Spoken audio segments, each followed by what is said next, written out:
we enjoy comedy. You enjoy comedy. You enjoy some good banter, just like the rest of us.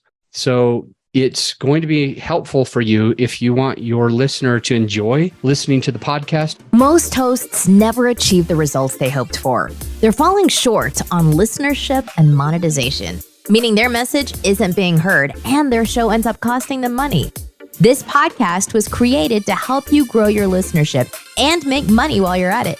Get ready to take notes. Here's your host, Adam Adams. Hey, podcaster. It is your host, Adam A. Adams. And there is something that I try to do when I podcast, and I want to share it with you because I think it can be helpful. Now, I am not perfect at it.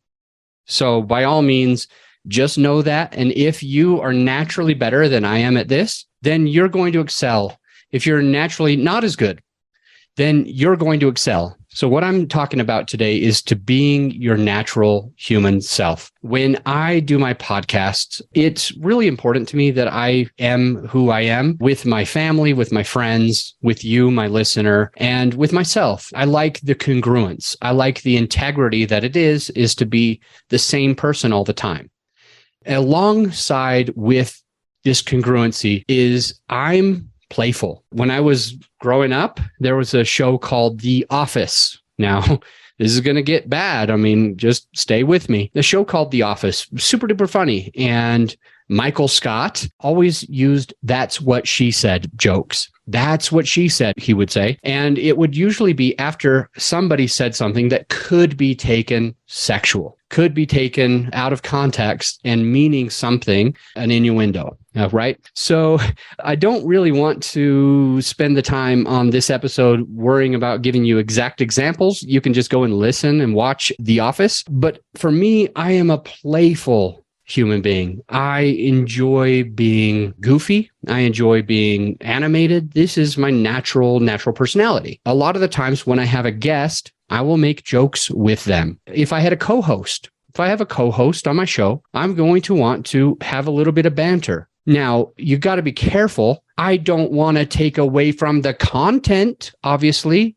Do I want to take away from the value that you're going to get by making random jokes? No, not necessarily. Do I want to take away from that value by having disgusting jokes that only I would find funny? No, that's not what I'm talking about. I'm not saying you necessarily have to use a "that's what she said" joke. I'm not saying you necessarily have to stay away from it. What I am trying to say is, A, be yourself, and B, also very, very important, is that I want you to have humor and personality in your podcast. Humor and personality, it comes to being comfortable in your own skin. It comes to realizing that you aren't really being judged by your listener. It comes from understanding that your listener's probably going to get more out of it if they know who you are. It comes to just understanding that if you really want to serve that person, you kind of have to entertain them.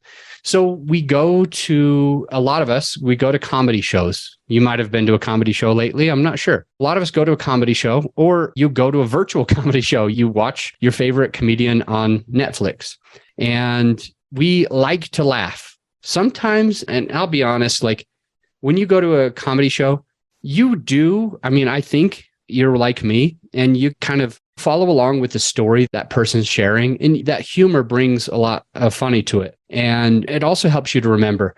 One person that I like, his name is Brian Regan. He's one of the only clean comedians that I know. And there's a lot of funny jokes of his. And one of them was this like random refrigerator joke. And I can recite the entire refrigerator joke. I mean, I'll give you part of it now because it's just kind of funny. He comes into a refrigerator salesperson and he's like, "What does the refrigerator salesperson say?" He walks in and the guy goes, "Hey, check this out. Keeps your food cold for $300. But I got something better. Come down here. This one right here keeps your food cold for $600. Got something better. Check it out. Keeps your food cold $1,200. And he goes into random facts about that refrigerator, right? He's talking about the refrigerator being so great. I mean, we really got to sell. He's really working me on this. He's really trying to sell me on this.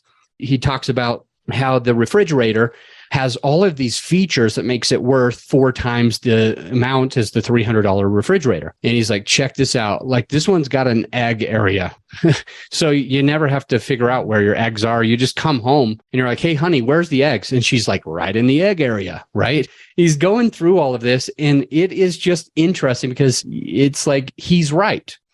Why are some refrigerators so cheap and some are so expensive? I've got a cousin of mine who lives in Hawaii, and I think he works with like $20,000 refrigerators that buy the food, like automatically just keep itself stocked by going to online and ordering the food for you. You've got pictures and cameras so you can look at it from anywhere in the world, and you're like, oh, do we have meat in there? Oh, has my son or my daughter taken any of those beers while I was out of town, snuck any of those beers or something like that? So they've got all these features.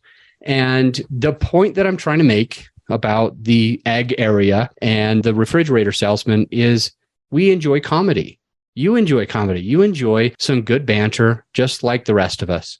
So it's going to be helpful for you if you want your listener to enjoy listening to the podcast. Here's a few tips that you ought to do. 1, you just always got to make sure that they get the value. So you have to actually give them some piece of value that they can take away. Number 2, use some stories.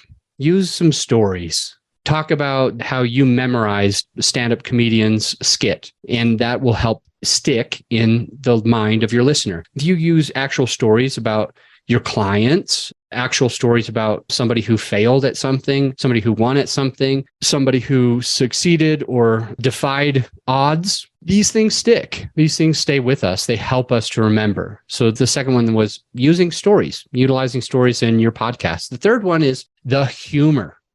It's really ultimately using that's what she said joke or a refrigerator joke or whatever joke you have. I think just being light and playful and having somebody laugh every now and again is a really helpful way to have them stay with you on the podcast. So there's just a couple of takeaways. Hopefully they are helpful. I want you to have great content. I want you to have content where your listener sticks with you, stays with you, and they are getting value. They are learning. They are growing. They do feel entertained. They do feel educated.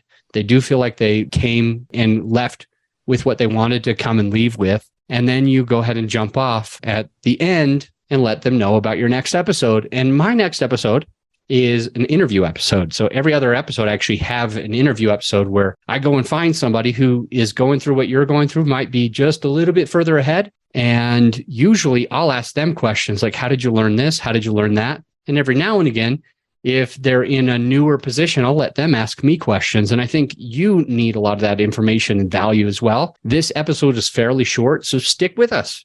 Don't go anywhere. Listen to the next episode. It's an interview episode, and I got it ready for you. See you there. Oh, hey, because 3 of my clients came to me recently looking to find a way to have their podcast make them money instead of cost them money. We put together a resource for some of our clients, and I want to give it to you as well. It's something that did actually seem to help because one of them is now making $2,600 a month, another one $4,500 a month, and the third is making between $5,000 and $10,000 each month. And so it's been a resource that's been incredibly valuable to them. It's our sponsor sheet template.